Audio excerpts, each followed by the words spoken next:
पत्थर के राजा रानी। माहिष्मती राज्य के राजा कीर्तिवर्मन बहुत ही वीर और पराक्रमी राजा थे। उनके राज्य में किसी को भी कोई प्रकार का दुख नहीं था। जनता सुखी और समृद्ध थी। कीर्तिवर्मन की 3 रानियां थीं और तीनों रानियां ही बुद्धिमान और खूबसूरत थीं। बड़ी रानी का नाम विशाखा, मंझली रानी का नाम सुलेखा और छोटी रानी का नाम मोहिनी था। महाराज अपनी तीनों रानियों से बेहद प्यार करते थे। महाराज, आपने हमसे वादा किया था कि आप इस बार हमारे जन्मदिन पर हमें कहीं घुमाने लेकर जाएंगे। महाराज, आपने पिछले साल हमसे वादा किया था कि आप हमें इस साल घुमाने लेकर जाएंगे। आप क्यों शांत हैं छोटी रानी? क्या आप कहीं नहीं जाना चाहती? महाराज, जाना तो मैं भी चाहती हूँ, क्योंकि आपने तो कल ही मुझसे वादा किया था, लेकिन अब मैं नहीं जा सकती। क्यों मोहिनी, क्या हुआ? क्या तुम महाराज को अकेले लेकर जाना चाहती हो? क्या हम दोनों तुम्हारे और महाराज के बीच में आ रही हैं? हाँ दीदी, मुझे तो लगता है ऐसा ही कुछ होगा, वरना मोहिनी तो घूमने का एक मौका नहीं छोड़ती, और वो भी महाराज के साथ कभी नहीं। अरे, आप दोनों अपनी अपनी बातों में लगी हुई हो। एक बार मोहिनी की बात भी तो सुन लो। कहो मोहिनी, तुम क्यों नहीं जाना चाहती हो कहीं घूमने? क्योंकि महाराज, मैं आपके अगले बच्चे की माँ बनने वाली हूँ। क्या कहा? ये तो बहुत ही खुशी की बात है। आपने तो आज हमारा दिल ही जीत लिया। इस बार हमें युवराज ही चाहिए। इस राज्य के उत्तराधिकारी ही देना हमें। जरूर महाराज, आखिर आपकी मन्नत पूरी होने वाली है। हाँ, पिछले साल हम दक्षिण के मंदिरों में ये मन्नत मांग कर आए थे। इस साल आपने हमें खबर दे दी है। अब बाकी के काम पूरे कर हमें वापस दक्षिण जाना होगा। बाकी के काम क्या है महाराज? वो आपको पता चल जाएगा रानी। अभी हमें एक बहुत जरूरी काम से मंत्री जी से मुलाकात करनी है। सेवक, इधर आओ। महाराज ने सेवक को आवाज दी और उसके आते ही उन्होंने कहा, मंत्रियों से कहो कि अभी दरबार में उपस्थित हो। थोड़ी देर में महाराज मंत्रियों के साथ दरबार में आ गए थे। अपने सिंहासन पर बैठे हुए महाराज ने कहा, मंत्रियों, जिस इच्छा के पूरी होने का हम इतने सालों से इंतजार कर रहे थे, वो अब पूरी होने जा रही है। हमारे युवराज का आगमन होने वाला है। हमारे राज्य को अब उत्तराधिकारी मिलेगा। बधाई हो महाराज, आपको बहुत बहुत बधाई।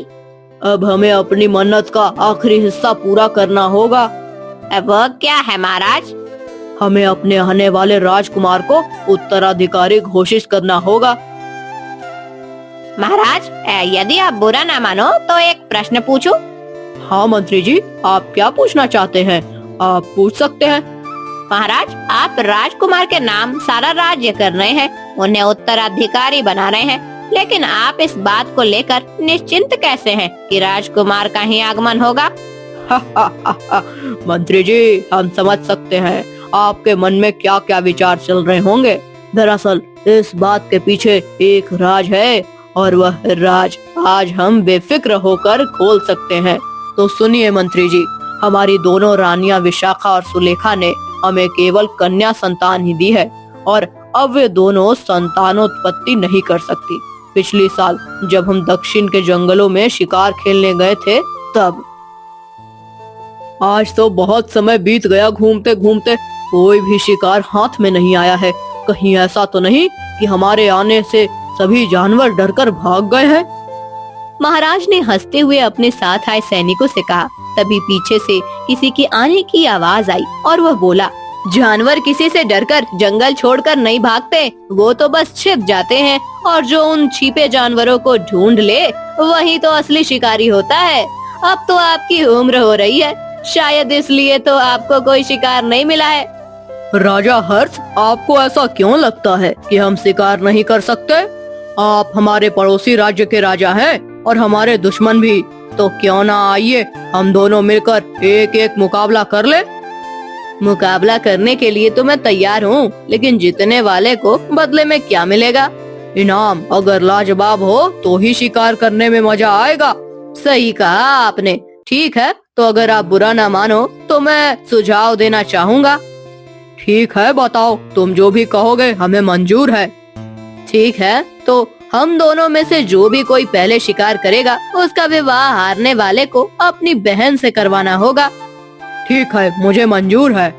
दोनों राजा अलग अलग दिशा में शिकार ढूंढने चले गए और काफी देर तक शिकार ढूंढते हुए यहाँ वहाँ भटकने के बाद महाराज कीर्तिवर्मन ने एक हिरन का शिकार कर ही लिया और वापस लौट आए।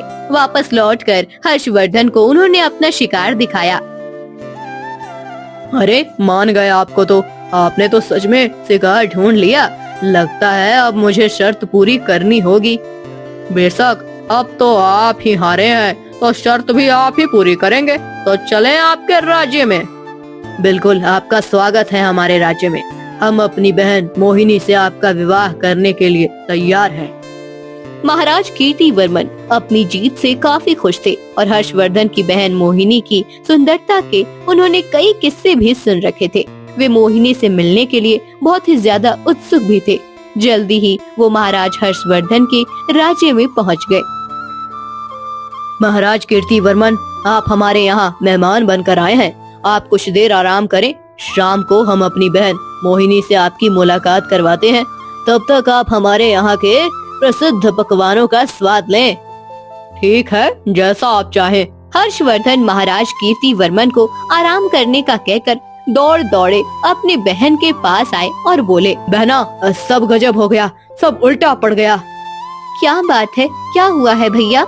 आप इतना घबरा क्यों रहे हैं? बहना, अब मैं कीर्तिवर्मन की बहन चित्रलेखा से कैसे विवाह कर सकूंगा? मैं तो शर्त हार गया हूँ और तुम्हें भी। तुम्हारी सारी योजना धरी की धरी रह गई। भैया, तो आप परेशान क्यों हो रहे हैं? वो भले ही हमारे दुश्मन राजा है, पर मैंने भी आपसे वादा किया था कि मैं आपकी और चित्रलेखा की प्रेम कहानी को अवश्य पूरा करूंगी। आपको मुझ पर भरोसा है ना? हाँ, मुझे तुम पर पूरा भरोसा है, लेकिन तुम्हारी मर्जी के बिना तुम्हारा विवाह महाराज कीर्तिवर्मन से हो रहा है अब।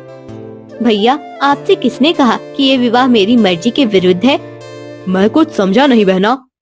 भैया, आपको याद है जब कुछ महीने पहले गंगा नदी के तट पर मेला लग गया था, तब वहाँ पर मैं भी गई थी और मैंने महाराज कीर्तिवर्मन को देखा था। बस उन्हें देखते ही मैं उन पर मोहित हो गई और उनसे विवाह करने की ठान ली। अच्छा, उसके बाद क्या किया तुमने? उसके बाद मुझे मालूम हुआ कि ये तो हमारे दुश्मन राजा है, ऐसे तो उनके साथ हमारा विवाह नहीं हो पाएगा। इसलिए हमने अपने गुप्तचरों को उनके पीछे लगा दिया, लेकिन हमारे गुप्तचरों ने बताया कि आप भी इनकी बहन से प्रेम करते हैं और फिर हम आपके पास आए और आपको बताया कि जंगल में जाकर शिकार की शर्त रखिए। वो तो ठीक है, लेकिन अगर मैं शिकार में जीत जाता तो क्या होता? ऐसा होता ही नहीं। आपने शायद गौर नहीं किया, जो हिरन उन्होंने पकड़ा था वो हमारे महल का ही हिरन था। अरे हाँ, ये तो मैंने ध्यान ही नहीं दिया। पिताजी सही कहते थे कि मोहिनी तुमसे एक कदम आगे रहती है। इसलिए ही वो शिकार की प्रतियोगिता में जीत गए और आप खुद ही उन्हें महल में ले आए। वो सब तो ठीक है, तुम्हारी समस्या का हल हुआ है। ये तो मेरी समस्या का, तुम्हारी समस्या का हल हुआ है। ये तो अब मेरी समस्या का क्या? मैं कैसे चित्रलेखा से विवाह करूं? अगर उसे मना किया तो वो सेना लेकर हम पर हमला कर देगी। उसका चिंता आप मत कीजिए भैया, अब आप सब कुछ मुझ पर छोड़ दीजिए। हर्षवर्धन अपनी बहन की चाल देखकर अचंभित था और सोच रहा था कि उसकी बहन सच में बहुत ज्यादा होशियार है। शाम होने पर उसने मोहिनी और कीर्तिवर्मन को आपस में मिलवाया। महाराज, ये मेरी बहन मोहिनी। हमने आपकी खूबसूरती के बारे में बहुत सुना है और आज आपको देख भी लिया। वाकई में आप बहुत सुंदर हैं। आपका बहुत बहुत धन्यवाद, लेकिन मैं आपसे कुछ बात एकांत में करना चाहती हूँ। बिल्कुल, महाराज हर्षवर्धन, क्या आपकी आज्ञा है? मेरी बहन कुछ कहना चाहती है, तो इसमें मैं क्या कर सकता हूँ? आप दोनों बात कर सकते हैं, मैं जाता हूँ। हर्षवर्धन वहाँ से चला गया और मोहिनी ने महाराज कीर्तिवर्मन से कहा, महाराज, मेरे भाई ने मुझे अपनी शर्त और जंगल में हुई घटना के बारे में बताया। लेकिन मैं एक राजकुमारी हूँ, मेरे भी कुछ हक है। आप बिल्कुल सही कह रही हैं। बताइए आपकी क्या इच्छा है? आप जैसा चाहेंगी वैसा ही होगा राजकुमारी जी। महाराज, आप हमारे दुश्मन राज्य से हैं और हमारे दुश्मन भी। अगर मैं आपसे विवाह करती हूँ तो ये भी हो सकता है कि आपके राज्य में मेरी जान को खतरा हो या फिर आपसे ही मुझे खतरा हो। आपको हमसे या हमारे राज्य से कोई खतरा नहीं होगा राजकुमारी जी। इस बात के लिए आप बिल्कुल निश्चिंत रहे। महाराज, ये विवाह एक खेल के कारण हो रहा है। मेरे भाई आपसे शर्त हार गए थे। इसका मतलब मैं आपके लिए एक जीती हुई वस्तु हूँ। हो सकता है भविष्य में आपका मुझसे मन ही भर जाए और मुझे आपके राज्य में महारानी का दर्जा ना मिले। आप जो कुछ भी कह रही हैं, मुझे सब कुछ सही लग रहा है। तो आप ही बताएं कि इसका क्या उपाय है? आपकी सारी चिंताएं और शंकाएं कैसे खत्म होंगी? अगर आप चाहें तो मेरी सारी शंका आप एक ही बार में खत्म कर सकते हैं। हम वादा करते हैं, आप जो भी कहेंगी हमें मंजूर है। ठीक है, तो आप अपनी बहन का विवाह हमारे भाई से करवा दीजिए। इससे दोनों तरफ परिस्थिति बराबर रहेगी और हमें भी कोई चिंता नहीं होगी। ये आपने क्या मांग लिया राजकुमारी जी? लेकिन अब तो हम आपको जवाब दे चुके हैं। ठीक है, हम आपकी बात मानते हैं और अपनी बहन का विवाह आपके भाई हर्षवर्धन से करवा देंगे। ठीक है, हम भी आपसे विवाह करने के लिए तैयार हैं। हमें बहुत खुशी हुई ये सुनकर। हम जल्दी ही अपने राज्य से आपको लेने आएंगे। मोहिनी वहाँ से चली गई और अपने भाई के पास आई।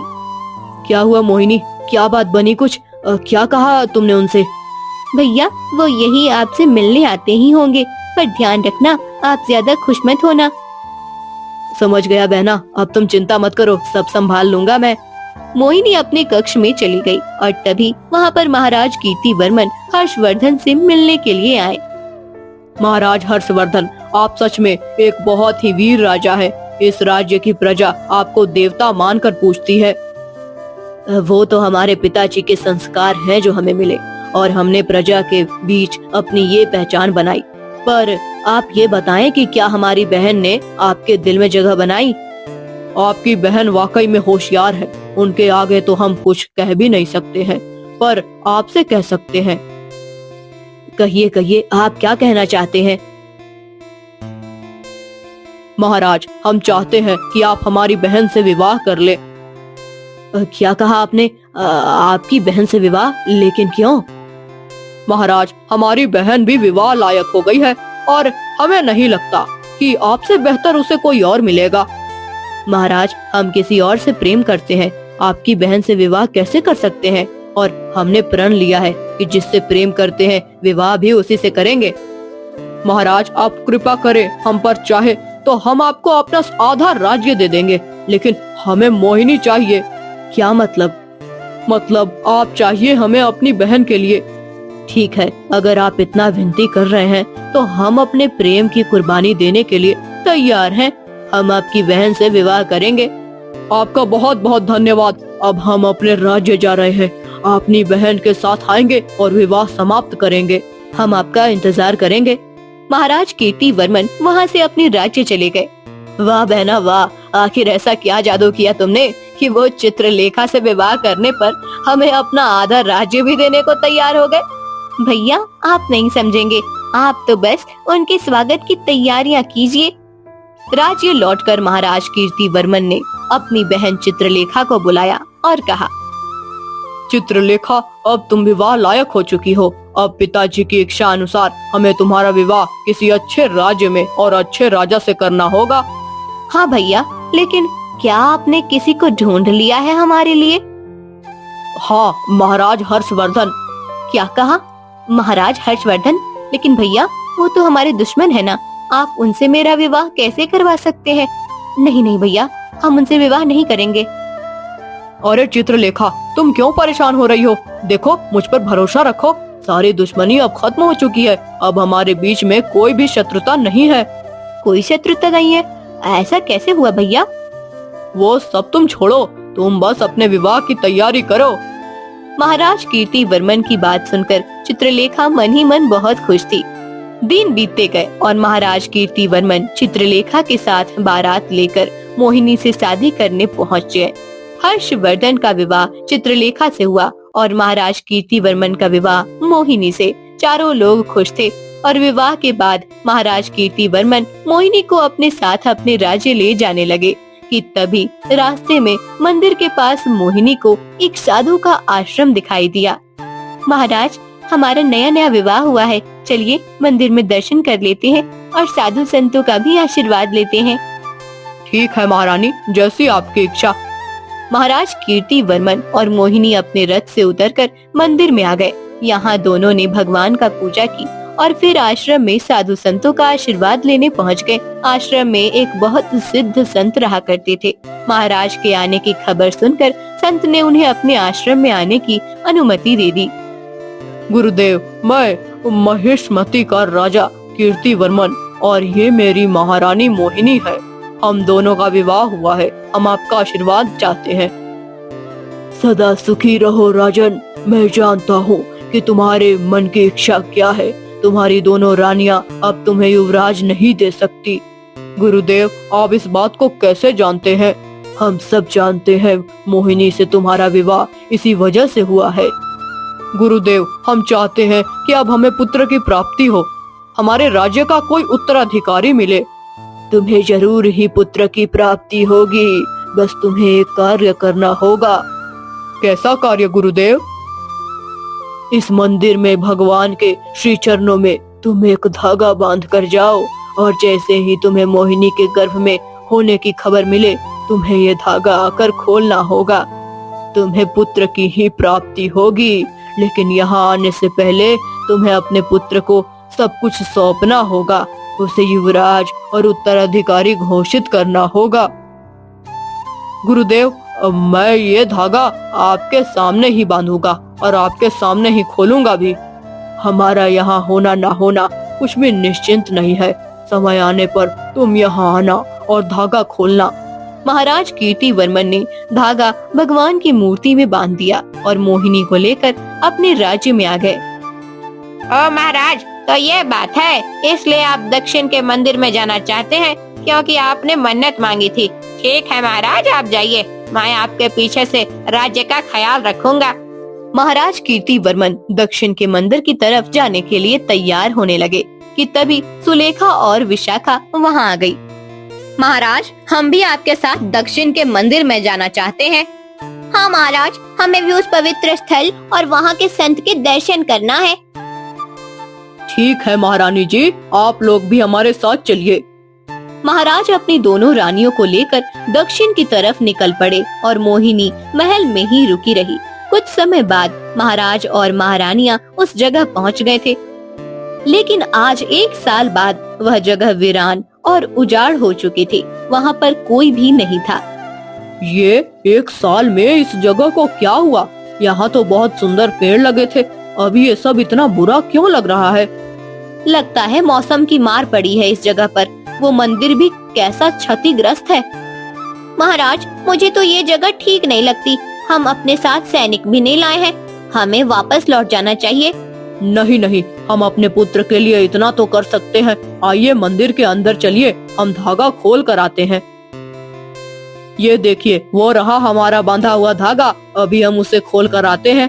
महाराज ने जैसे ही मूर्ति को छुआ, मंदिर में से आवाज आई, ठहरो, खबरदार, तुमने अगर मूर्ति को हाथ भी लगाया तो।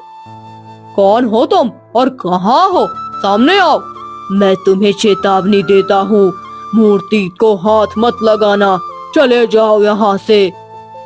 मुझे अपनी मन्नत पूरी करनी है। मैं तो मूर्ति पर लगा हुआ धागा खोल कर ही जाऊंगा। क्या तुम्हें सुनाई नहीं देता? तुम चले जाओ यहाँ से, वरना परिणाम बहुत बुरा होगा। मैं किसी परिणाम से नहीं डरता, मैं तो धागा खोल कर रहूंगा। महाराज धागा खोलने के लिए आगे बढ़े और जैसे ही उन्होंने अपना हाथ मूर्ति को लगाया, वो पत्थर की मूर्ति बन गए। ये देखकर विशाखा और सुलेखा ने भी महाराज को मूर्ति बनता देख उन्हें छू लिया और वे भी पत्थर की मूर्ति बन गए। महाराज और दोनों रानियां महल नहीं लौटी। कई बार उन्हें ढूंढने की कोशिश हुई, लेकिन कोई भी उन्हें नहीं ढूंढ पाया। समय बीत गया और मोहिनी ने एक पुत्र को जन्म दिया जिसका नाम महेंद्र रखा गया।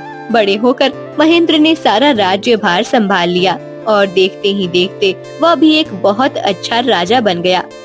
एक दिन महेंद्र शिकार करते हुए दक्षिण के उसी मंदिर की तरफ पहुंचा। लगता है ये वही जगह है जिस जगह माँ ने आने के लिए मना किया था। आज मैं यहाँ पहुँच ही गया हूँ तो अंदर भी जाकर देखता हूँ।